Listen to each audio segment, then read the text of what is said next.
Hello बच्चों, मैं आपका सनी भैया और आप आए हैं सनी कॉमर्स क्लासेस में। ठीक है। और मैं आज वीडियो बना रहा हूँ आपके लिए फोर्थ सेमेस्टर का कॉस्टिंग टैक्स का एग्ज़ाम आप सब ने दे के आया होगा।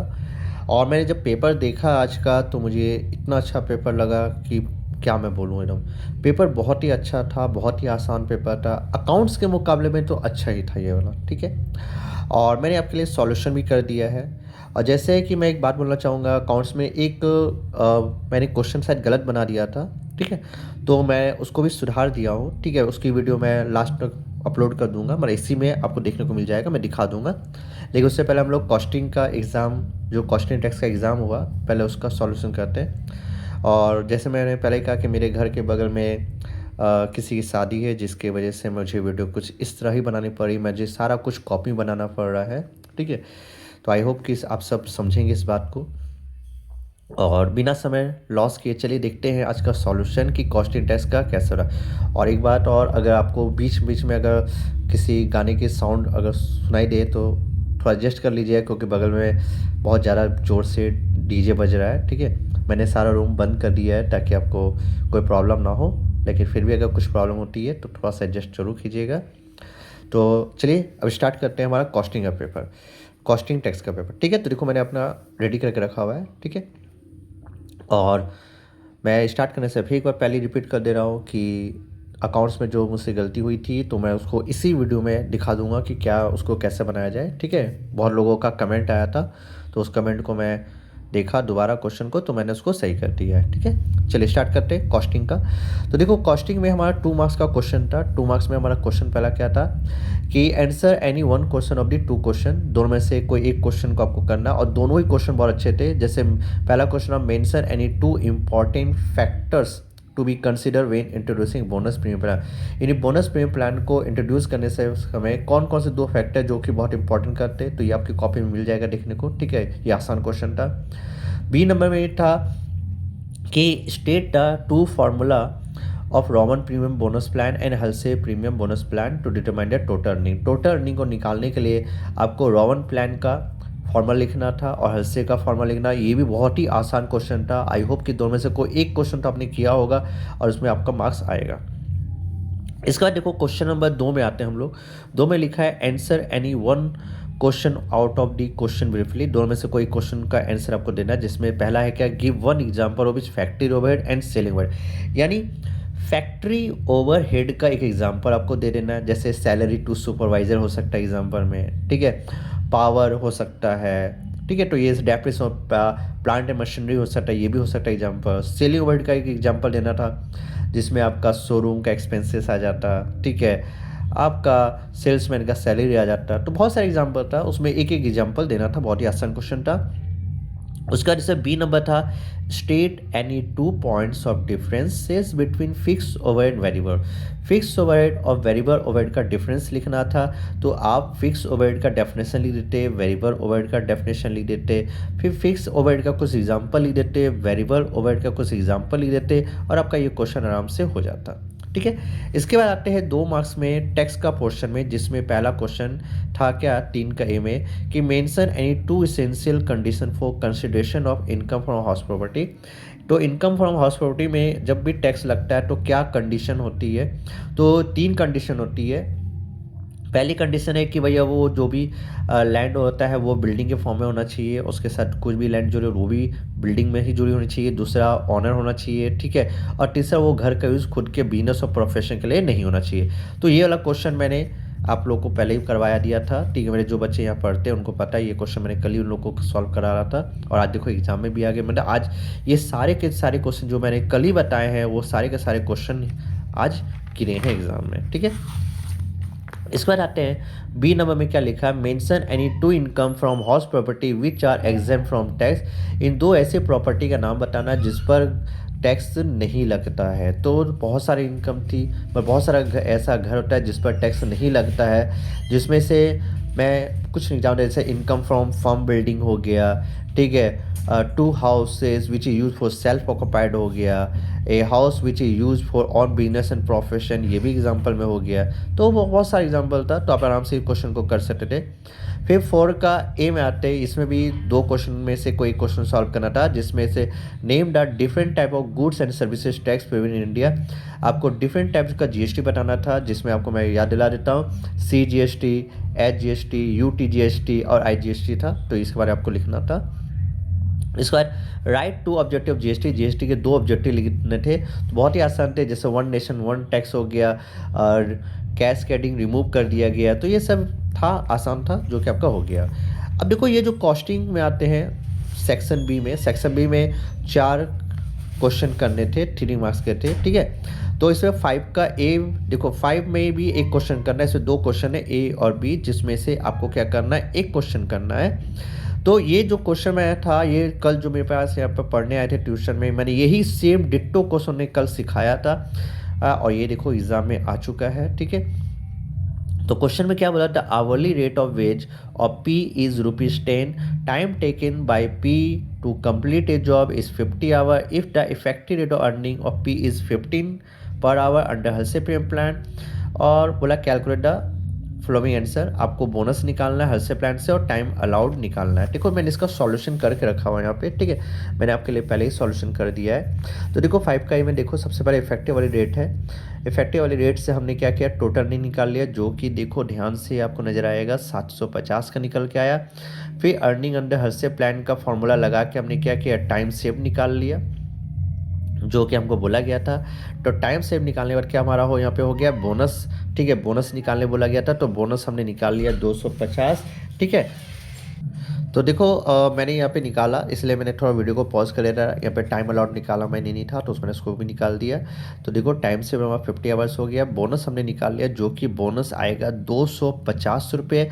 और यहाँ से हमने क्या किया, वर्किंग नोट में कर दिया, टाइम टेकन 50 आवर्स, टाइम से हमारा 50 आवर्स, तो टाइम अलाउड कितना हुआ 100 आवर्स। यानी हमारे दोनों क्वेश्चन का सॉल्यूशन यहाँ पे आपको मिल गया है, ठीक है। बोनस बोला था निकालने, टाइम अलाउड बोला था निकालने, वो हमने दोनों निकाल दिया, बोनस भी निकाल दिया और टाइम अलाउड भी निकाल दिया। तो ठीक है, मैंने रफ टाइप का बनाया, ठीक है, आप लोग को अच्छे तरीके से बनाना था। इसके बाद हम लोग क्या आते हैं, क्वेश्चन में आते हैं। अगला क्वेश्चन था इसमें, explain 3 advantage government premium scheme, 3 advantage लिखना था प्रीमियम, गवर्नमेंट प्रीमियम का, बहुत ही आसान क्वेश्चन था ये भी हमारा। अच्छा, इसके बाद आते हैं 6 नंबर पे, जिसमें लिखा any answer any one question out of 2 question briefly, इसमें से 2 क्वेश्चन आंसर है, जैसे एक्सप्लेन 3 इंपॉर्टेंस ऑफ ओवरहेड, ये दे सकते थे, या state any 3 points of differences between overhead prime cost. ये क्वेश्चन मैंने कल ही अपने बच्चों लोगों को बताया था, और ये दोनों क्वेश्चन आप देखो, ये दोनों क्वेश्चन ही एग्जाम में गिर गए हैं, ठीक है। तो ये बहुत ही आसान क्वेश्चन था, ये दोनों में से कोई करना था, जो कि आपने कर लिया होगा। 7 नंबर में आते हैं, 7 नंबर का आंसर एनी वन क्वेश्चन का जवाब देना आपको सेम। आपको ये नंबर बोला है कैलकुलेट जीएबी, आपको निकालना है ग्रॉस एनुअल वैल्यू, आपको निकालना है, हाँ ठीक है, जिसमें municipal value 40,000, fair rent 48,000, standard 45, annual rent 42,000, unrealised rent 3,000 और वैकेंसी में 2 मंथ्स का है, ठीक है। देखो मैंने इसका भी सॉल्यूशन यहाँ पे करके रखा हुआ है आपके लिए, ठीक है, मैंने इसका सब कुछ क्वेश्चन का मैंने सॉल्यूशन पहले से कर दिया है। तो देखो सबसे पहले स्टेप 1, ठीक है, मैंने फॉर्मेट बस ऐसे ही ड्रॉ कर दिया, आप लोग अच्छे से बनाइएगा। स्टेप 1 में आपको क्या करना है, आर निकालना है, being higher of 2, municipal value 40,000, fair rent 48,000, but not exceeding standard rent 45, तो आएगा मेरा 45। एनुअल स्टेप 2 करना है, एनुअल रेंट में से क्या करना है, 42,000 में से 3,000 अनरिलाइज रेंट माइनस किया, 39, दोनों में बड़ा कौन है 45,000 लिख दिया। ये मेरा स्टेप 3 बन गया। वैकेंसी पे मैंने निकाल दिया 2 महीने का 60,000, आपका ग्रॉस एनुअल वैल्यू आएगा 38,000, ये आपका आंसर होगा, ठीक है। आई होप कि आप सबको दिख रहा होगा, ठीक है, और नहीं तो अगर अपने यूट्यूब का रिजोल्यूशन बढ़ा लीजिए वीडियो का, आपको नज़र आ जाएगा, ठीक है। इसके बाद देखो हमारा क्वेश्चन नंबर बी है, ठीक है, जिसमें लिखा है calculate the amount of deduction under section 24B for interest on loan for a self occupied house property of mister x for the assessment year 2025-26, ठीक है। तो देखो आपको सिर्फ 24B का ट्रीटमेंट बताना है कि सेल्फ ऑक्यूपाइड घर में कितना डिडक्शन मिलेगा। तो देखो बोला पहला लोन लिया गया रिपेयर और इनोवेशन के लिए 86,000, फिर लिया गया कंस्ट्रक्शन के लिए 2,25,000, और फिर इंटरेस्ट ऑन मैरिज के लिए लिया गया डॉटर का 35। तो चाहे वो किसी के लिए भी ले आओ, तो मैं बात कर रहा हूँ यहाँ पे मैक्सिमम डिडक्शन सिर्फ 2 लाख का मिलेगा, इससे ज़्यादा का डिडक्शन आपको नहीं मिलेगा। ठीक है, मैंने इसलिए देखो यहाँ पे लिख दिया है maximum deduction under section 24B ₹2 lakh, उससे ज़्यादा आपको मिलने वाला नहीं है। ठीक है, अब 8 नंबर क्वेश्चन में आते हैं। आंसर एनी को 1 क्वेश्चन का जवाब देना है इसमें भी। तो देखो, discuss any 2 advantage and 1 disadvantage goods and service tax. दो एग्जाम एडवांटेज देना तो वही 1 नेशन 1 टैक्स कर दो, रिमूव ऑफ कैस्केडिंग वाला हट गया। ठीक है, और अगर डिसएडवांटेज बोला तो टैक्स का बर्डन बढ़ गया। ठीक है, और बहुत सारा फाइलिंग करना पड़ जाता है जीएसटी का। ठीक है, तो ये सब प्रॉब्लम हो सकती है। अच्छा, बी नंबर मेरे बोला discuss any 3 funds of GST council. GST council का 3 फंड्स लिखना था, ये भी आसान क्वेश्चन था। ठीक है, इसका हम लोग आते हैं क्या, हम लोग आते हैं सेक्शन सी में। और सेक्शन सी में देखो क्या लिखा हुआ है। सेक्शन सी में लिखा हुआ है 9 नंबर क्वेश्चन में, answer any 1 question out of 2 question briefly. The A number में लिखा है the following information are relating to 2 workers A and B. ठीक है, जिसमें ए और बी का दिया time allowed 50 hour, time taken हो गया 40 आवर्स, दूसरा का 30 hours. Normal wage rate per hour है 5 रुपये। कंप्यूट बोला है total earning of the workers under the flowing method, जिसमें टाइम रेट सिस्टम। देखो, टाइम रेट सिस्टम जो था ये 3rd सेमेस्टर में था, लेकिन इसमें भी दे दिया है। ठीक है, तो आई होप कि आप लोग को याद हो इसका फॉर्मूला क्या था। और उसके बाद हल्से प्रीमियम प्लान से बनाना है, फिर रोमन प्रीमियम प्लान से आपको बनाना है। ठीक है, तो देखो मैंने इसका भी सॉल्यूशन यहाँ पे कर दिया है सबको। ठीक है, आई होप कि आप सबको दिख रहा होगा अच्छे ढंग से। ठीक है, मैंने रफ टाइप का ही किया है। सेक्शन सी में 9 का देखो मैंने क्या किया, ए बी का सबसे पहले टाइम सेव निकाल दिया है, 10 आवर्स और 20 आवर्स आया।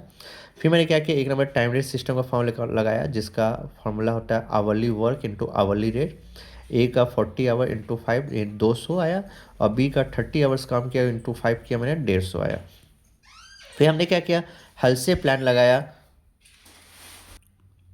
फिर इसके बाद हमने क्या किया, हल से प्लान से लगाया फॉर्मूला। देखो मैंने लिख दिया time taken into hourly rate plus 50% of time से इंटू आवरली रेट। तो ए का हमारा आंसर आएगा 225 रुपया, बी का हमारा आंसर आएगा 200 रुपया। रोमन प्लान का फिर फॉर्मूला हमने लगाया time taken to hourly rate plus time save divided by time allowed plus sorry into time taken into hourly rate. तो इसका पूरा सॉल्यूशन करने के बाद हमारा ए का आया 240 और बी का आया हमारा आया 210। ठीक है, आई होप कि ये वाला आंसर आपका आया हो। ठीक है, इसका हम लोग अगला क्वेश्चन में आते हैं। ठीक है, अगले क्वेश्चन में देखो हमारा क्या बोला है। बोला है बी नंबर कि चाहे तो इसको भी सॉल्व कर सकते थे, लेकिन मैं बोलूँगा तो इसको सॉल्व करना ज़्यादा आसान रहेगा। इसमें शायद कुछ लोगों को शायद प्रॉब्लम हो सकती है समझने में। क्वेश्चन में क्या लिखा था, production section of a factory working on the job order system पे there worker under Roman premium bonus scheme देता है। Worker also get a dearness allowance of ₹250 per week of 48 our, 48 घंटा में 250 उनको मिलता है। ठीक है, आपको क्या बोला, ये आगे कि वर्कर बेसिक वेजेस है 100 रुपया पर डे का 8 घंटा। ठीक है, 8 घंटा खटता है। एंड द टाइम शीट आपको दे दिया गया वर्कर का पूरे 1 हफ्ते का, जिसमें ए और बी 2 काम करते। ए 25 घंटा इसको अलाउड किया गया, 20 घंटे का काम कर दिया। बी 30 घंटे अलाउड किया, 20 घंटे काम कर। आइडल टाइम दे दिया 8 घंटे का, टोटल टाइम टेकन हुआ 48 आवर। और calculate earning of gross wages of the worker for the week, पूरा 1 सप्ताह का हमको निकाल के दिखाना। ठीक है, देखो मैंने इसका भी सॉल्यूशन अच्छे ढंग से यहाँ पे कर दिया है। ठीक है, ध्यान दीजिएगा। ठीक है, तो देखो मैंने सबसे पहले क्या किया, मैंने सबसे पहले क्या आवरली रेट निकाल लिया, जो कि 12.5 रुपये पर आवर है। डीए मेरा 250, टोटल आवर वर्क मेरा 48 आवर, जिसमें से आइडल टाइम है 8 घंटा। ठीक है, इसके लिए पेड फॉर नॉर्मल रेट से उसको पेमेंट किया जाएगा। तो कैलकुलेशन ऑफ दी वेजेस हमको निकालना, लेकिन उससे पहले हमने क्या किया, ध्यान दीजिएगा। ए और बी का हमने क्या किया, टाइम सेव निकाला, जो कि 5 आवर्स और 10 आवर्स आया। ठीक है, दिखाई दे रहा होगा आपको।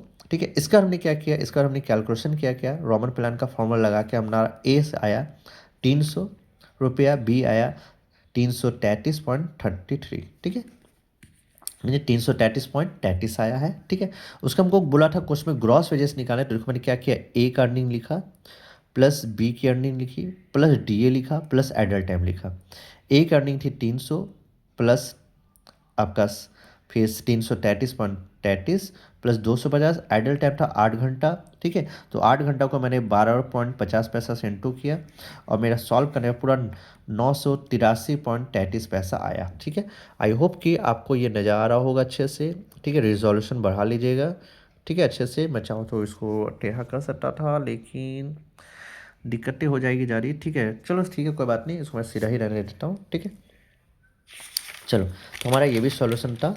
ठीक है, 983.33 आना चाहिए। ठीक है, इसके बाद हमारा क्या था क्वेश्चन में, इसके बाद हमारा क्वेश्चन में था हमारा 10 नंबर क्वेश्चन में था। आपको इसमें भी दो क्वेश्चन दिए गए हैं, देखो, एक इधर दिया गया है और एक इधर दिया गया है, जिसमें से एक क्वेश्चन करना था ए नंबर, ये ओवरहेड का क्वेश्चन है, और एक बी नंबर ओवरहेड का क्वेश्चन है। ठीक है, तो मैं आपको कुछ बातें बता देता हूँ। जैसे रेंट, रेंट आपका किस बेस पे बटेगा, एरिया वाइज बढ़ता है। लाइट आपका एरिया वाइज बटेगा। रिपेयर्स टू प्लांट जो है ये आपका वैल्यू प्लांट में बटेगा। सुपरविजन नंबर ऑफ एम्प्लॉय में बटेगा। डेप्रेस ऑफ प्लांट ये वैल्यू प्लांट में बटेगा। फायर इंश्योरेंस जो कि स्टॉक से जुड़ा है तो वैल्यू ऑफ स्टॉक में बटेगा।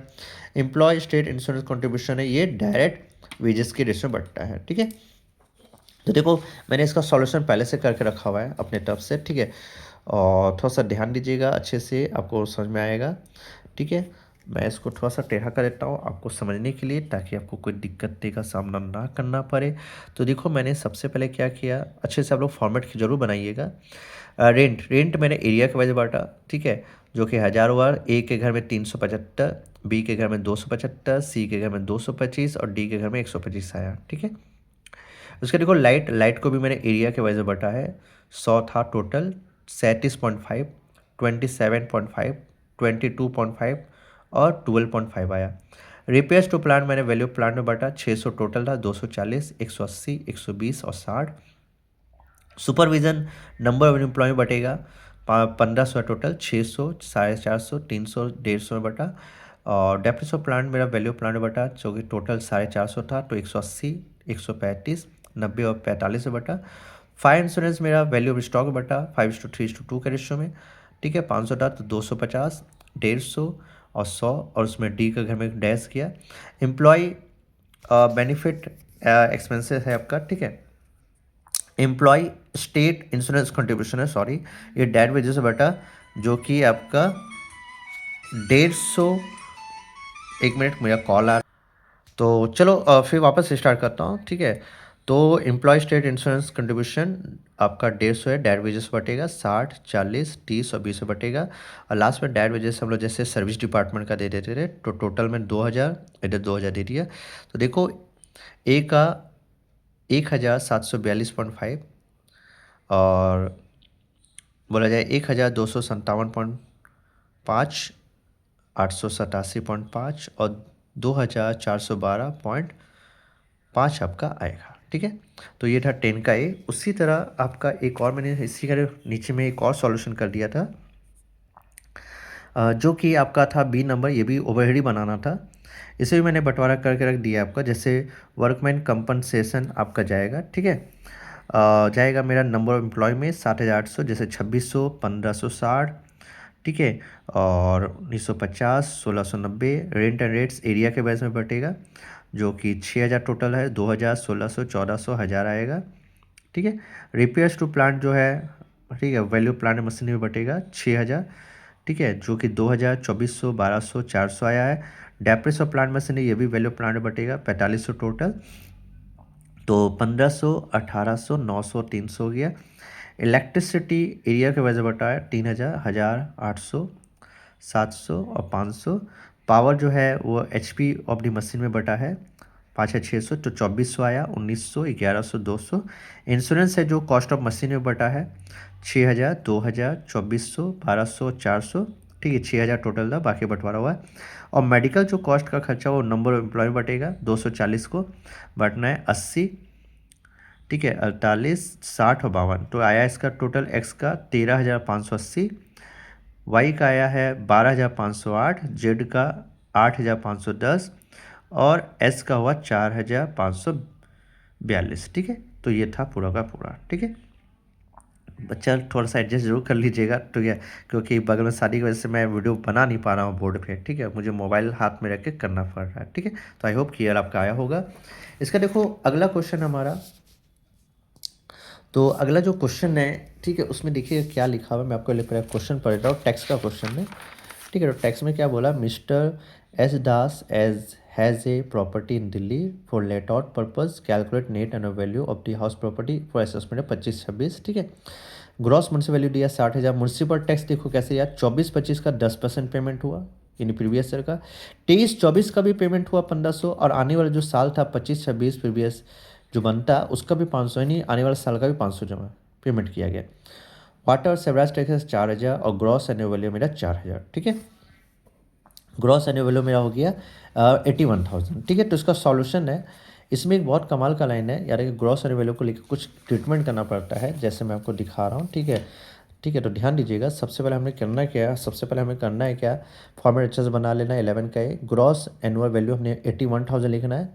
म्यूनसिपल टैक्स लेस करना है, जिससे 23-24 का 1,500 होगा, 24-25 का 50,000 का, यानी कि जो ग्रॉस है उसको नेट पर बदलना पड़ेगा क्योंकि दिल्ली में है, याद रखिएगा। तो नेट में जब हमने बदला तो 50,000 आया। 50,000 किस तरह आया मैं आपको नीचे में करके दिखाता हूँ। देखो ग्रॉस म्यूनसिपल वैल्यू जितना था 60,000 करेंगे, उसमें से पहले लेस करेंगे 10%, 6,000 तो 54,000 आएगा। फिर उसमें से वाटर एंड सेवराज टैक्स 4,000 घटाने बाद 50,000, ये जो 50,000 है ये आपका नेट म्यूनसिपल वैल्यू होगा, ठीक है। अगर आपको डाउट लगे कि ये सवाल में, तो देखो ये सेम सवाल आपको मैं बुक में दिखा दूंगा, ठीक है। अगर ये बुक आपके पास है तो देखिएगा, इस बुक में भी क्या किया है, इसी तरह का ट्रीटमेंट किया गया है, ठीक है, सेवराज एंड वाटर टैक्स को लेकर, जो कि इसके देखो पीछे में ट्रीटमेंट को देखने को मिलेगा। देखिएगा ध्यान से तो आपको नज़र आएगा कि यहाँ पे ग्रॉस म्यूनसिपल वैल्यू 48,000 किया गया था, उसमें से डिडक्शन 4,800 किया गया, 43 से 200 आया। उससे सेवराज और वाटर टैक्स को घटाने बाद जो 40,000 आया उसी को नेट म्यूनसिपल वैल्यू माना गया है, ठीक है। तो ये क्वेश्चन आपके बुक में भी है, उसी तरह से मैंने इसका सॉल्यूशन भी किया है, इसलिए कोई डाउट लगे तो बुक में जरूर चेक कर लीजिएगा, ठीक है। तो इसलिए 50,000 का हमने क्या किया, 10% निकाला, 5,000 हुआ, और 25 से 500, और वाटर टैक्स और सोलर टैक्स घटा के हमारा 11,000 हुआ। तो नेट एनुअल वैल्यू मेरा 70,000 ये 70,000 रुपये आएगा, ठीक है। ये क्वेश्चन कुछ इसी तरह से बनेगा, ठीक है। अगला क्वेश्चन में हम लोग आते हैं, ठीक है। अगले क्वेश्चन में देखो हमारा क्या है, लिखा हुआ है क्या, बी नंबर में, mister Y is the owner of a house which is let out to a tenant at a monthly rent of rupees 5,000. The construction of this house is completed on 31 December 2019. From the from information आपको क्या निकालना है, income from house property निकालना है। Municipal value दे दिया 50,000, fair rent 48,000, standard rent 48,000, sorry 49,000 है। उसके बाद वैकेंसी पीरियड है 1 मंथ का, म्यूनसिपल टैक्स है 10%, म्यूनसिपल वैल्यू, रिपेयर है 12,000, land revenue 18,000, interest on loan 28,000 का, ठीक। तो देखो मैंने इसका सॉल्यूशन कर दिया आपके लिए, ठीक है। आई होप कि आपको नज़र आ रहा होगा, ठीक है। मैं वीडियो में टेढ़ा कर दे रहा हूँ आपके लिए और अच्छे से, ताकि आप अच्छे से देख पाओ। तो देखो सबसे पहले क्या किया हमने, म्यूनसिपल वैल्यू 50,000 लिखा, पहले स्टेप 1 करना होगा, RER निकालना होगा। म्यूनसिपल वैल्यू मेरा 50,000, फेयर एंड मेरा 48,000, but not exceed standard and 49,000, तो 49,000 बाहर में आया, ठीक है। और एनुअल रेंट मेरा हो गया कितना, 50,000 गुना 12 यानी 60,000, तो दोनों में बड़ा कौन है 60,000, तो स्टेप 3 बन गया। लेस करेंगे उसमें वैकेंसी पीरियड जो कि 5,000 का है, और 5,000 निकालने के बाद हमारा जो आएगा 55,000 होगा, ये बन गया मेरा ग्रॉस एनुअल वैल्यू। इसका लेस करेंगे म्यूनसिपल टैक्स 50,000 का 10% जो कि 5,000, 50,000 मेरा आएगा नेट एनुअल वैल्यू। अब 50,000 में से जो नेट एनुअल वैल्यू आया उसमें से 2 डिडक्शन लेंगे। पहला डिडक्शन होगा standard deduction under section 24 clause A जो कि 15,000 होगा, 30% का मिलता है, आपको याद होगा। और B number interest on loan कर लेंगे, ठीक है, 24B जो कि 28,000, तो 43,000 लेस करने के बाद हमारा 7,000 यानी इनकम फ्रॉम हाउस प्रॉपर्टी 7,000 आएगा, ठीक है। आई होप कि आपको ये सब चीज़ समझ में आ गई होगी, ठीक है। आज वीडियो थोड़ा बहुत देखा जाए तो टेढ़ा और कभी सीधा हो रहा है, ठीक है। चलिए सी नंबर देखिए, क्वेश्चन क्या लिखा है, कैलकुलेट GAB बोला है। HP1 है, HP2, HP3, HP4, एक है दुर्गापुर में, एक हावड़ा में, एक कलकत्ता में, एक बंकुरा में। और आपको बोला है म्यूनसिपल वैल्यू दे दिया है, एक का 20,000, दूसरा का 22,000, तीसरा का 27,000, लेकिन 27,000 के नीचे नेट लिखा है, तो याद रखना इसको ग्रॉस से बदलना पड़ेगा। और 35,000 ग्रॉस दिया। फेयर एंड दिया 24,000, 28,000, 26,000, 38,000। स्टैंडर्ड दिया 25,000, 25,000, 32,000, 36,000। और एनुअल रेंट है 36,000, 30,000, 24,000, 36,000। अनरिलाइज रेंट है इसका 3,000, 5,000 HP2 का, SP3 का कुछ नहीं है, SP4 का 4,000। वैकेंसी बेड 1 मंथ, और HP3 का 11 महीना वैकेंसी बेड है और HP4 का कुछ नहीं है। तो इसका देखो सॉल्यूशन कैसे करना है, इसका भी मैंने सॉल्यूशन कर दिया है आपको, ठीक है। मैंने से ध्यान से देखिएगा, इसका सॉल्यूशन मैंने क्या किया है, मैंने इस HP1 HP2 HP3 HP4 तक लिख दिया सारा, दुर्गापुर हावड़ा सब कुछ मैंने लिख दिया है। स्टेप 1 हमने किया जिसमें मुंशी वैल्यू सबका मैंने लिख दिया है, फेयर एंड भी मैंने सबका लिख दिया है और स्टैंडर्ड से जाने वो भी मैंने कर दिया। तो देखो HP1 का आया है 24,000, फिर 25,000, 30,000 और 36,000। फिर स्टेप 2 हमने किया एनुअल एंड में से अनरिलाइज रेंट हमने घटाया, जो कि मेरा हो गया उसकी वजह से कितना 33,000, फिर 25,000, 24,000, 32,000। स्टेप 3 हमारा निकल के आ गया 33,000, मैंने 24 और 33 से बड़ा कौन है 33,000, 25 25 और 25 हो गया, 30 24 में 30,000 हो गया, 36 और 32 में हमारा 36,000 हो गया, ठीक है। उसका हमने क्या किया, लेस किया वैकेंसी पीरियड, पहला का 3,000, फिर दूसरा 2500, फिर उसका 22,000 और चौथा का डैश था। तो ग्रॉस एनुअल वैल्यू कितना आ गया 30,000, 22,500, 8,000 और 36,000। ये हमारा C नंबर हो गया, ठीक है। चलिए इसके बाद एक और क्वेश्चन हमारा इसमें है, ठीक है। ये हमारा आखिरी क्वेश्चन है। इसमें क्या लिखा हुआ है बढ़िया से ध्यान से देखिए, डी नंबर लिखा हुआ है क्या, मिस्टर एस बनर्जी ऑनर है 2 घर का, दोनों घर में से एक घर सेल्फ ऑक्यूपाइड है और एक घर को लेट आउट किया गया है 4,000 मंथली पर, जिसमें से हमारा देखो हाउस नंबर 1 सेल्फ ऑक्यूपाइड और हाउस नंबर 2 लेट आउट है, मुंसिपल वाले दोनों का दे दिया है, फेयर रेंट भी है, स्टैंडर्ड रेंट भी है, म्यूनसिपल टैक्स भी है, दोनों का इंटरेस्ट और लोन भी दिया हुआ है, वैकेंसी भी दूसरा घर का दे दिया 2 मंथ्स।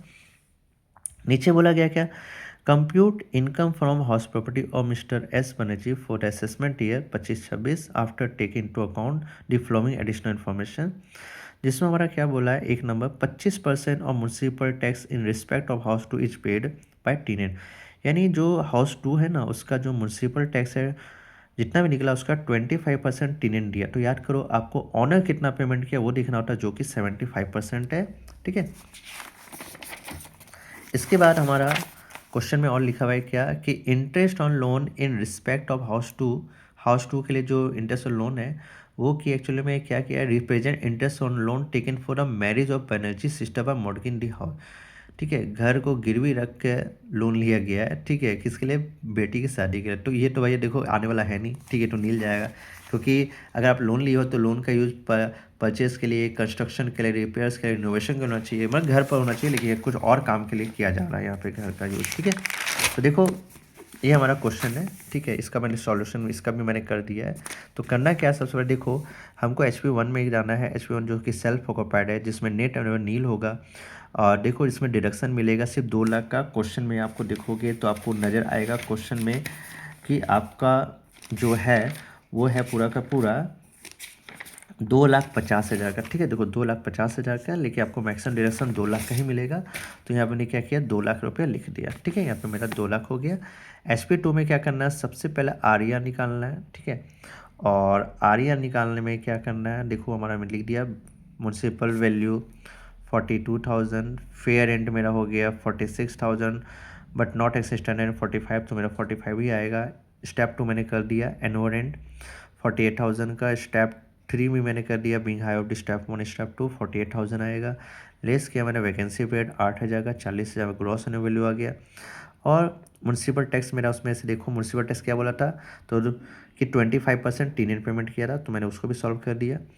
तो म्यूनसिपल टैक्स आएगा 3,150 का, तो नेट एनुअल वैल्यू 36,850 आएगा। डिडक्शन ले लेंगे दोनों, ठीक है, तो एक तो डिडक्शन तो मिलेगा 30% का, लेकिन इंटरेस्ट ऑन लोन का कोई डिडक्शन नहीं मिलेगा। तो 11,055 रुपये होगा, तो घटाने बाद होगा कितना 25,795 होगा, ठीक है।